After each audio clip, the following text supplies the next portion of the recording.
साथियों नमस्कार, मैं उन्नीस सिंह टारगेट बिथौनीस पर आप लोगों का बहुत बहुत स्वागत करते हैं। साथियों, हम लोदी वंश पढ़ा रहे हैं इस समय, जिसमें लोदी वंश में हम बहलोल लोदी, जिसने लोदी वंश की स्थापना की थी, वहाँ से आज हम सिकंदर लोदी पढ़ाएंगे। और सिकंदर लोदी लोदी वंश का महान शासक था। सिकंदर लोदी के समय में बहुत सारे ऐसे काम हुए जिसने लोदी वंश को एकत्रित किया, और ये खुद भी एक विद्वान शासक था और ही अपने ये कभी दाढ़ी नहीं रखता था। बचपन का नाम इसका निजाम शाह था और निजाम खां था। और सिकंदर लोदी ने 1889 से 1517 तक शासन किया, और उसके बाद ये कई ऐसे काम किए जिससे इसको इतिहास में इसको बहुत नाम दर्ज है। जैसे कि आगरा शहर की स्थापना इसने 1506 में आगरा को राजधानी बनाया। हालांकि 1504 में आगरा को जीत लेता है और भी राजस्थान के कई शासकों को हरा के ये जीत लेता है, और 1506 में आगरा को राजधानी बनाता है। इसके पीछे कारण ये है कि आगरा व्यापारिक मार्ग में पड़ता है, और व्यापारिक मार्ग को सुरक्षित करने के लिए, क्योंकि राजस्थान के शासकों को जो है नियंत्रित करना था और अपने व्यापारिक मार्ग को बनाना था, तो इसलिए आगरा को इसने जो है राजधानी बनाया। और उसके बाद इसके समय में कई एक कैसे, जैसे नाप की इकाई गज सिकंदरी, जो कि 30 इंच की का नाप का था, तो इसने कराया, जो कि मुग़लों में ही चला और बाद में भी चला। और बाद में इसने कुछ आयुर्वेदिक ग्रंथ जो स्वयं रचना कराया, और यह गुलरुखी नाम से खुद भी कविताएँ लिखता था, और यह अपने दाढ़ी बाल को साफ रखता था। और दूसरी सबसे जो महत्वपूर्ण व्यक्ति है कि यह अपने आप को शासक घोषित करके सिंहासन पर बैठता था और अमीरों को अलग कर दिया था। जैसे कि बहलोल लोदी एक ही बराबर के जो है ज़मीन पर बैठता था या बराबर ही सम्मान देता था, अपने समान ही। लेकिन सिकंदर लोदी ऐसा नहीं था। सिकंदर लोदी अपने व्यक्तित्व को बनाए रखने के लिए, अपने राजत्व को बनाए रखने के लिए और अमीरों या और लोगों से अपने को अलग रखा था। और कई बार इसने कुछ ऐसे भी काम किए हैं जिससे कि ये कट्टरता भी दर्शाता है। हालांकि इसके काम बहुत अच्छे थे, जैसे कि हिंदुओं पर पुनः जजिया लगाया, और उसके बाद कई ऐसे और भी काम किए, जैसे तहजिया निकलवाना बंद कर दिया और इस तरीके से जुलूस निकलवाना बंद करवा दिया था। तो कुल मिला के ये इसके समय में जो शासन व्यवस्था थी बहुत ही अच्छी थी। तो सिकंदर लोदी को हम एक लाइन टू लाइन पढ़ लेते हैं, और ये सिकंदर लोदी के ख़त्म होने के बाद हम इब्राहिम लोदी के बारे में थोड़ा सा पढ़ेंगे, और लोदी वंश ख़त्म करके हम सीधे मुग़ल को हम ऐसा एकत्रित करके पढ़ाएंगे कि जिससे बहुत ही जल्दी समाप्त हो। आपका एग्ज़ाम अक्टूबर में पेट की परीक्षा है, उससे पहले हम हिस्ट्री का और ज्योग्राफी का हमने मिक्स क्वेश्चन बना रहे हैं, जिससे कि क्वेश्चन आंसर हम कराएंगे, जिससे लगभग 90% आपके एग्ज़ाम में आएगा, ये मेरी गारंटी है। और साथियों, आज हम ये सिकंदर लोदी पढ़ा रहे हैं, क्योंकि सिकंदर लोदी एक इतिहास जो हम पढ़ा रहे हैं उसके एक सीक्वेंस में है। इतिहास के एक जो हम निरंतरता का बनाए रखते हैं, जैसे कि हम एंशिएंट प्राचीन इतिहास को पढ़े, प्राचीन के बाद मेडिवल में पूर्व मध्यकाल, और पूर्व मध्यकाल में उसके बाद ये सल्तनत, दिल्ली सल्तनत, और दिल्ली सल्तनत का ही लोदी एक वंश भाग था। ठीक है, तो जिसमें यह लोदी सबसे अंतिम जिस भाग है दिल्ली सल्तनत का, तो हम इसमें सबसे पहले लिख लेते हैं सिकंदर लोदी का मूल नाम निजाम शाह या निजाम खां, जो दोनों है मिलता है।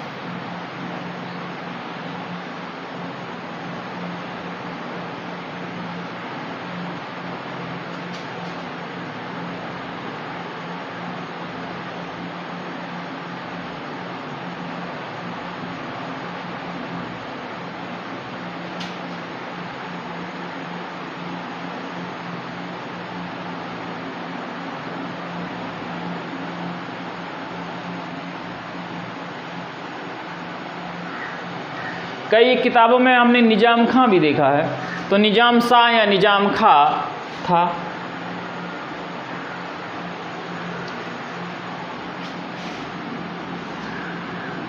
सिकंदर लोदी ने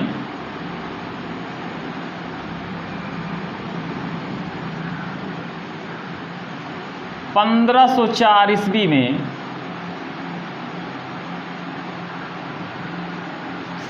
आगरा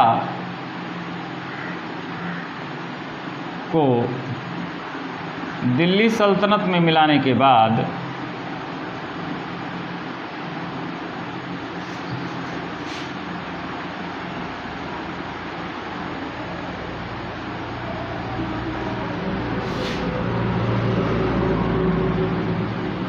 राजस्थान के कई शासकों को पराजित किया। राजस्थान के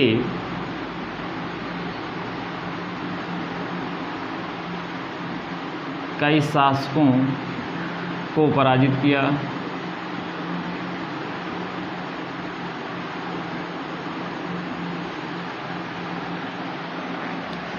इसके बाद 1506 में ही आगरा को राजधानी बना देता है। बहुत ही इंपॉर्टेंट ये क्वेश्चन आता है कई बार। हालांकि 1504 भी अगर विकल्प में हो और 1506 ना हो तो 1504 पे निशान हम लगाएंगे, लेकिन 1500 अगर ये प्रश्न आ जाता है कि 1500 राजधानी कब बनाई गई, 1504 भी हो, 5 भी हो, 6 हो या 7 भी हो, तो जाहिर सी बात है हम 1506 में निशान लगाएंगे। लिख लेते हैं 1506 में आगरा को राजधानी बनाई।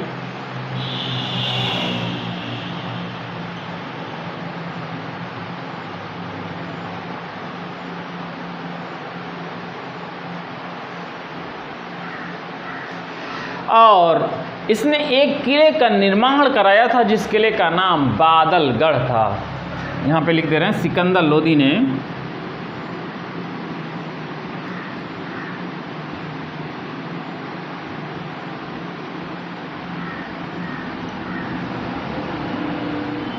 एक किले का भी निर्माण कराया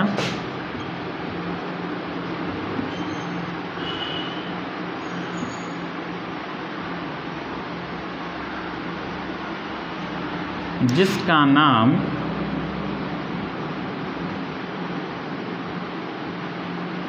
बादलगढ़ था। बहुत ही इंपॉर्टेंट है ये। उसके बाद सिकंदर गुलरुखी नाम से कविताएं लिखता था। लिख लेते हैं कि सिकंदर गुलरुखी नाम से कविताएं लिखता था।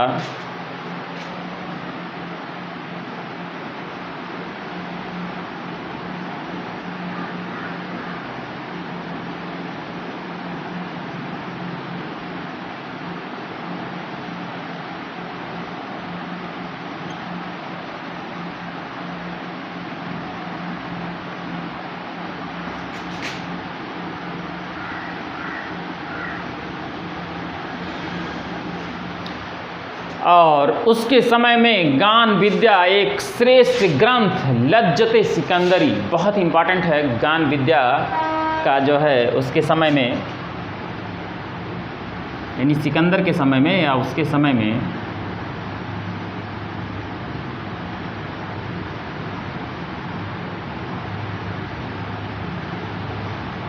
गान विद्या का एक प्रमुख ग्रंथ लज्जते सिकंदरी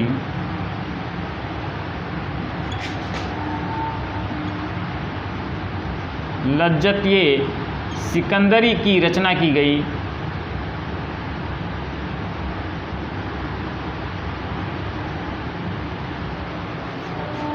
फिर उसके बाद एक चीज़ और देख लेते हैं। सिकंदर लोदी के समय में आदेश से एक आयुर्वेद की किताब लिखी गई, बहुत ही इम्पॉर्टेंट आयुर्वेद की, जो फारसी में जिसका अनुवाद है वो है फरहंगे सिकंदरी। फरहंगे सिकंदरी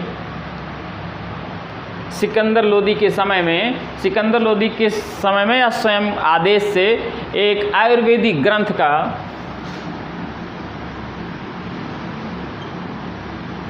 सिकंदर लोदी के आदेश से एक आयुर्वेदिक ग्रंथ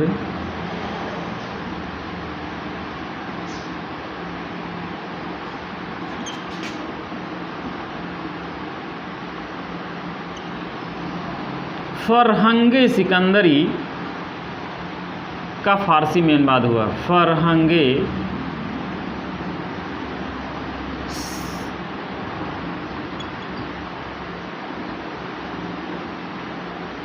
सिकंदरी का फारसी में अनुवाद हुआ।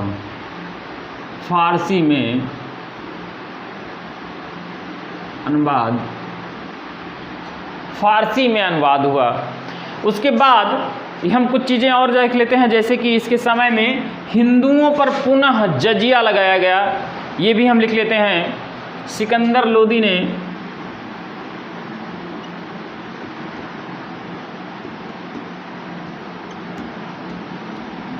हिंदुओं पर पुनः जजिया लगाया।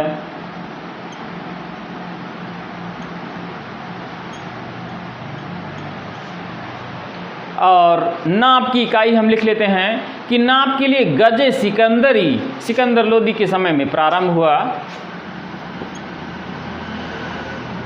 नाप के लिए नाप की इकाई गज ए सिकंदरी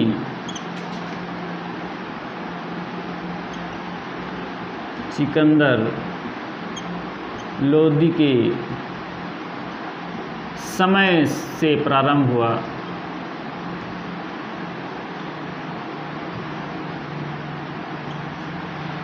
बहुत ही इंपॉर्टेंट ये गजे सिकंदरी है, जिसके नाप की इकाई 30 इंच थी,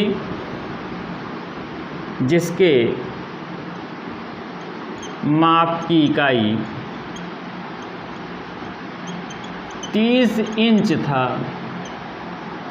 ये 30 इंच आ भी चुका है। गजे सिकंदरी क्या है ये भी आ चुका है। बहुत इम्पॉर्टेंट है, और कितनी चीज़ें आप बहुत ही इम्पॉर्टेंट है। हर एक लाइन से क्वेश्चन आए हुए हैं, हर एक लाइन बहुत इम्पॉर्टेंट है। और ये बाकी मैं बता ही चुका हूँ कि सिकंदर लोदी अपने राजत्व या शासन व्यवस्था में अपने आप को अलग किया था, और वह कई ऐसे महत्वपूर्ण काम किए थे। कई बार एक ऐसा हुआ कि इसने हिंदू और मुस्लिम के धर्म को किसी व्यक्ति ने कहा कि एक समान है, तो उसको फांसी का सज़ा भी दिया।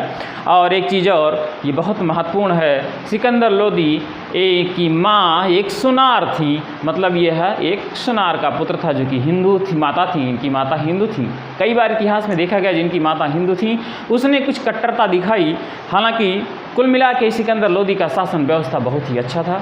तो साथियों, आगे हम और भी इतिहास के क्रम में हम चलते रहेंगे, लेकिन क्वेश्चन आंसर के क्रम में हम बहुत जल्दी आ रहे हैं। और साथियों, एक चीज़ हम आपको एक प्रश्न यहाँ से दे रहे हैं, कमेंट के द्वारा हमको ज़रूर बताइएगा कि किन किन दिल्ली सल्तनत के किन किन सुल्तानों द्वारा जजिया लगाया गया या किन किन सुल्तानों द्वारा जजिया हटाया गया। और ये कमेंट बॉक्स में ज़रूर आए। जिन साथियों को ये क्वेश्चन ना मिले, हम कमेंट बॉक्स में ज़रूर लिखिएगा कि नहीं मिला, या जिनको आता है वो क्वेश्चन का आंसर ज़रूर लिखिएगा। इससे हमें पता चलेगा कि आपको देख रहे हैं और यह क्वेश्चन बहुत ही इंपॉर्टेंट है कि किन किन शासकों में जजिया लगाया गया है, किन किन शासकों द्वारा जजिया हटाया गया। और ये चीज़ जो है आप ज़रूर जो है कमेंट करिएगा साथियों। और साथियों, इस वीडियो के साथ हम अगले वीडियो में फिर मिलेंगे। साथियों नमस्कार, जय हिंद।